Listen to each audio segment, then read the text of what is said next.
Hello, brothers, I am Alai, welcome to my channel. The keyboard I have in my hand is Bagwitang's new keyboard, the Retro87 C64 wireless 3-mode keyboard.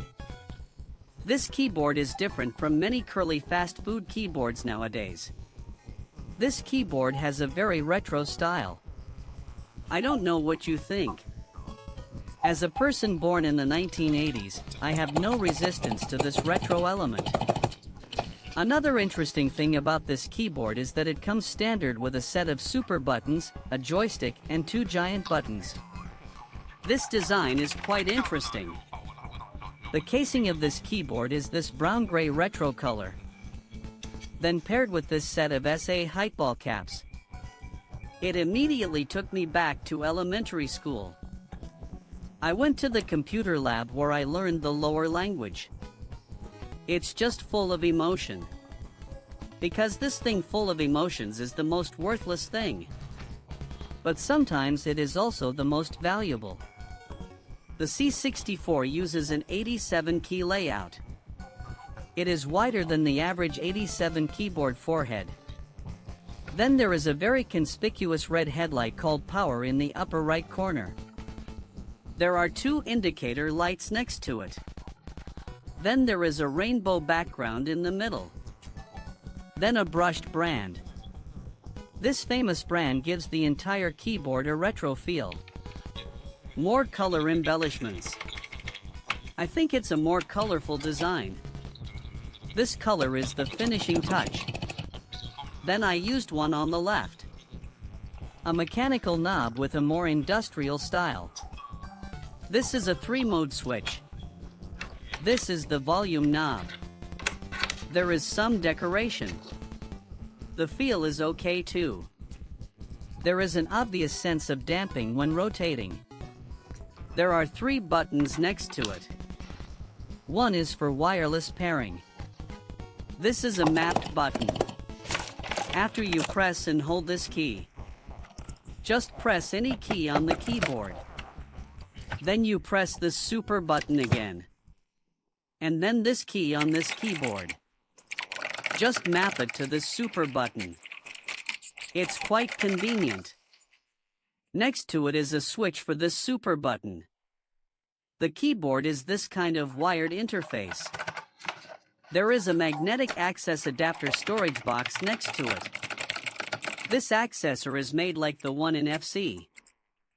This look of bricks. It is still larger than the average access device. And here are 4 super button interfaces. The bottom of the keyboard has no feet. A large piece of bare back. The front height of this keyboard is approximately 18.5 millimeters. This front height is not considered high.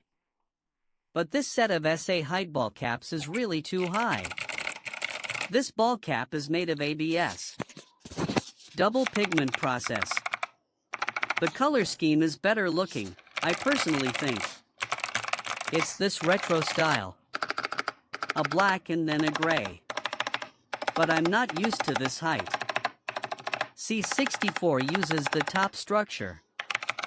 Then an aluminum nail. Fill it with only 1 layer. Brothers. Only 1 layer of sandwich. Then this axis is Kaiwa Box VR. This VR white axis. This axis is a paragraph axis. The classic feel of this paragraph. The sound it comes out. It is also possible to restore this classic.